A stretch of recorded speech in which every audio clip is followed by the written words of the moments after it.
नमस्कार दोस्तों, आप सभी का स्वागत करते हैं हमारे चैनल पश्चिम बंगाल न्यूज की ओर से। देर ना करते हुए चलिए जानते हैं पश्चिम बंगाल की ताजा खबरें। अगर आपने अभी तक हमारा चैनल को सब्सक्राइब नहीं किया है तो जल्दी से सब्सक्राइब और वीडियो को लाइक करें ताकि हमारी सारी खबरें सबसे पहले आप तक पहुंच सके। और वीडियो को कहां से देख रहे हैं कमेंट में जरूर बताएं। पश्चिम बंगाल के नए मुख्यमंत्री का नाम फाइनल, बीजेपी सूत्र ने दूर किया सारा कंफ्यूजन। 4 मई को पश्चिम बंगाल विधानसभा चुनाव में बीजेपी ने 237 सीटों के साथ प्रचंड जीत हासिल की है। इसके बाद से ही राज्य के नए मुख्यमंत्री के नाम को लेकर चर्चाएं तेज हो गई हैं। सूत्रों के अनुसार गृह मंत्री अमित शाह 23 मई को कोलकाता जाकर नवनिर्वाचित विधायकों से मुलाकात कर सकते हैं और मुख्यमंत्री के रूप में शुभेंदु अधिकारी के नाम की घोषणा कर सकते हैं।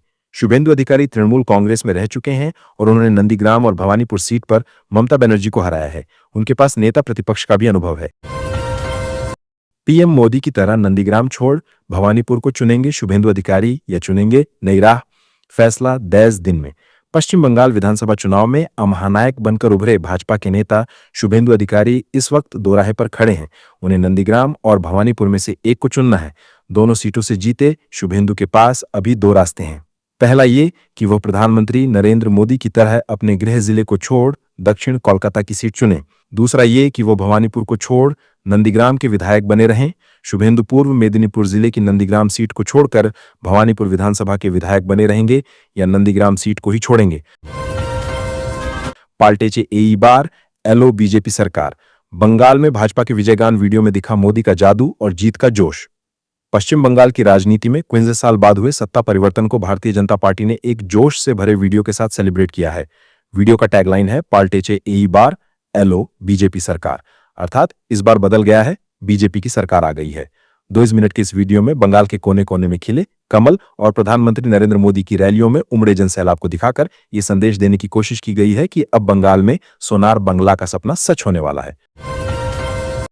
बंगाल के हावड़ा में बनेगा अमित शाह का मंदिर। बीजेपी ने पार्क से हटाया टीएमसी का कब्जा। गृह मंत्री को बताया आजाद बंगाल का महानायक का।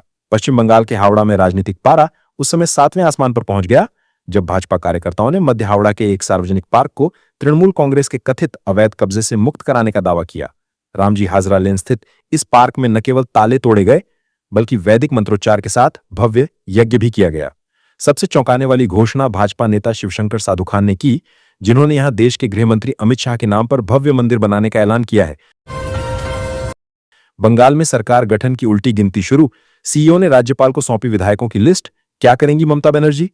ममता बनर्जी के इस्तीफा देने से इनकार के बीच पश्चिम बंगाल में बुधवार को एक बड़ा संवैधानिक कदम उठाया गया।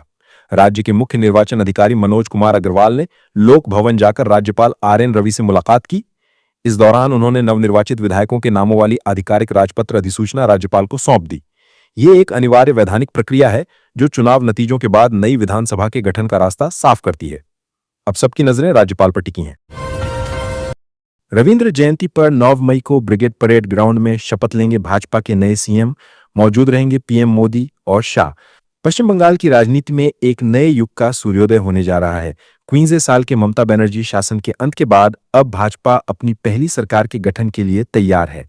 प्रदेश भाजपा अध्यक्ष शमिक भट्टाचार्य ने बुधवार को ऐलान किया कि नई सरकार का भव्य शपथ ग्रहण समारोह 9 मई को कोलकाता के ऐतिहासिक ब्रिगेड परेड ग्राउंड में होगा। प्रधानमंत्री नरेंद्र मोदी और गृह मंत्री अमित शाह समेत दिल्ली के कई दिग्गज नेता इस ऐतिहासिक पल का गवाह बनेंगे। खास बात यह है कि इस तारीख का चयन भाजपा ने बेहद सोच समझकर किया है। पश्चिम बंगाल में ममता की हार से राष्ट्रीय स्तर पर विपक्ष कितना हुआ कमजोर? पश्चिम बंगाल विधानसभा चुनाव के नतीजे ममता बनर्जी की पार्टी तृणमूल कांग्रेस टीएमसी के लिए बड़ा झटका है। जो पार्टी पिछले चुनावों में 251 सीटों पर जीत कर आई थी, वो इस बार सेम सीटें भी नहीं जीत पाई है। ममता बनर्जी केंद्र में सत्ता पर काबिज बीजेपी के विरोधियों के बीच इतना बड़ा चेहरा थीं कि उनके समर्थन में उत्तर प्रदेश के पूर्व मुख्यमंत्री और समाजवादी पार्टी प्रमुख अखिलेश यादव भी खड़े दिखे और बिहार में आरजेडी के नेता तेजस्वी यादव भी। ममता को हराने में यूपी बिहार के राजपूतों और भूमिहारों की कितनी चली? बंगाल में किस जाति के कितने विधायक जीते? पश्चिम बंगाल विधानसभा 2020 के परिणाम आने के बाद ये चर्चा जोर पकड़ने लगी है कि किस जाति के कितने विधायक जीतकर विधानसभा पहुंचे हैं। भाजपा ने 236 सीटें जीतकर बहुमत हासिल किया है, जबकि तृणमूल कांग्रेस 53 सीटों पर सिमट गई है। टीएमसी में इस बार तकरीबन 2 को 3-0 मुस्लिम जीते हैं। वहीं यूपी बिहार के भूमिहार और राजपूतों ने भी दबदबा कायम किया है। वहीं इस बार के चुनाव में ब्राह्मण और महिला प्रतिनिधियों ने अपनी मजबूती दर्ज कराई है। अगर हमला हुआ तो एफआईआर कहां है? ममता के आरोपों का ईसीआई ने चुन चुन कर दिया जवाब, मैं किसी पार्टी का नौकर नहीं। पश्चिम बंगाल के मुख्य निर्वाचन अधिकारी मनोज कुमार अग्रवाल ने मंगलवार को निवर्तमान मुख्यमंत्री ममता बनर्जी पर विधानसभा चुनाव के दौरान भाजपा के लिए काम करने के आरोपों को लेकर पलटवार किया। अग्रवाल ने स्पष्ट किया कि वो एक लोक सेवक हैं और किसी राजनीतिक दल के सेवक नहीं है। आईएनए से बात करते हुए अग्रवाल ने कहा कि मुख्य निर्वाचन अधिकारी ने जनता के लिए काम किया है, मैं यहां भाजपा या किसी अन्य पार्टी के लिए काम करने नहीं आया हूं। शुभेंदु अधिकारी ही होंगे बंगाल के मुख्यमंत्री, ऐलान के लिए होगी मीटिंग।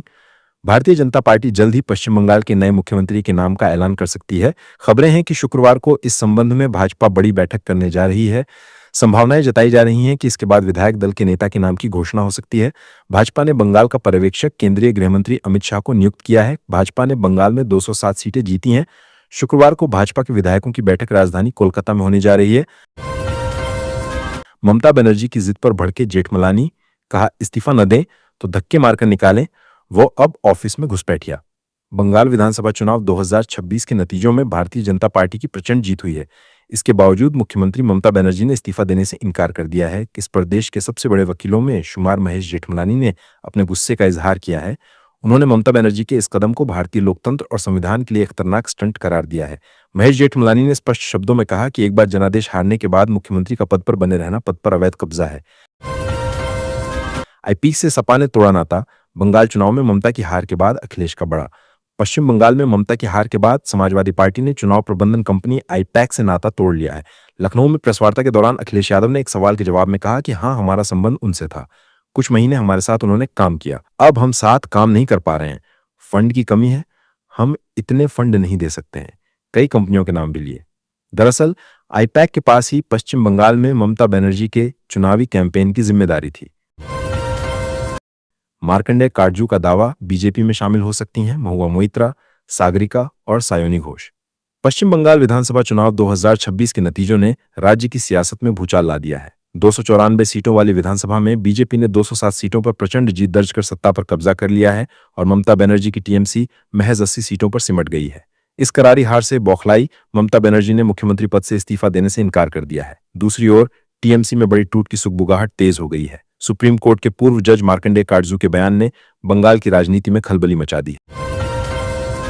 ममता बनर्जी की जनादेश के खिलाफ मुख्यमंत्री बने रहने की जिद, संविधान विशेषज्ञों से जाने 7 मई को क्या होगा।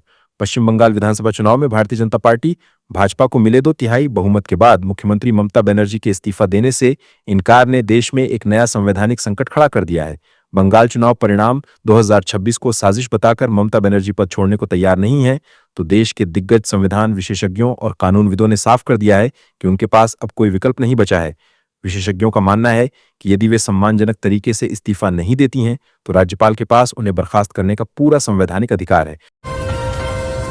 बीजेपी नेता शमीक भट्टाचार्य के छलक पड़े आंसू, बोले न बनना नहीं, राइटर से चलेगी बंगाल की नई सरकार। पश्चिम बंगाल में विधानसभा चुनाव परिणामों के बाद राजनीतिक माहौल गर्माता जा रहा है। प्रदेश के अनेक हिस्सों से भाजपा और टीएमसी के कार्यकर्ताओं के बीच टकराव की खबरें सामने आ रही हैं। इस बीच मंगलवार रात सेंट्रल कोलकाता के ऐतिहासिक न्यू मार्केट इलाके में उस वक्त अफरा तफरी मच गई जब बुलडोजर के साथ पहुंचे एक ग्रुप ने कथित तौर पर तृणमूल कांग्रेस के एक कार्यालय को निशाना बनाया। जानकारी के मुताबिक न्यू मार्केट यूनियन का टीएमसी कार्यालय इस कार्रवाई का मुख्य लक्ष्य था, जिसे पूरी तरह ध्वस्त कर दिया गया। आलापन बंद्योपाध्याय और एचके द्विवेदी ने भी ममता दीदी से किया किनारा, दे दिया इस्तीफा। पश्चिम बंगाल चुनाव 2026 में बुरी तरह हारने के बाद मुख्यमंत्री ममता बनर्जी भले इस्तीफा नहीं देने पर अड़ी हों, लेकिन उनके बेहद करीबी रहे लोगों ने उनसे किनारा करना शुरू कर दिया है। 15 साल पुराने तृणमूल कांग्रेस टीएमसी के शासन के अंत के साथ ही प्रशासनिक गलियारों में इस्तीफों की झड़ी लग गई है। ममता बनर्जी के इस्तीफा नहीं देने के ऐलान के बाद निवर्तमान मुख्यमंत्री के 2 सबसे भरोसेमंद मुख्य सलाहकारों आलापन बंद्योपाध्याय और एचके द्विवेदी ने अपने पदों से इस्तीफा दे दिया। सत्ता छिनते ही टीएमसी के अस्तित्व पर संकट, जाने क्यों अब ममता बनर्जी के लिए वापसी की राह है कठिन। पश्चिम बंगाल विधानसभा चुनाव 2026 के नतीजों ने केवल सत्ता नहीं बदली है, बल्कि उस राजनीतिक ढांचे को ही झकझोर दिया है जिसे ममता बनर्जी ने पिछले 15 सालों में तैयार किया था। तृणमूल कांग्रेस टीएमसी के लिए यह हार महज एक चुनावी शिकस्त नहीं, बल्कि एक सिस्टम का ढहना है। भाजपा ने न केवल ममता के गढ़ में सेंध लगाई, बल्कि उस कल्याणकारी राजनीति और संगठनात्मक मॉडल को भी चुनौती दी है जिसके दम पर टीएमसी अजेय मानी जाती थी। अब सवाल यह है कि बिना सत्ता के संरक्षण के क्या ममता बनर्जी अपनी पार्टी को बिखरने से बचा पाएंगी?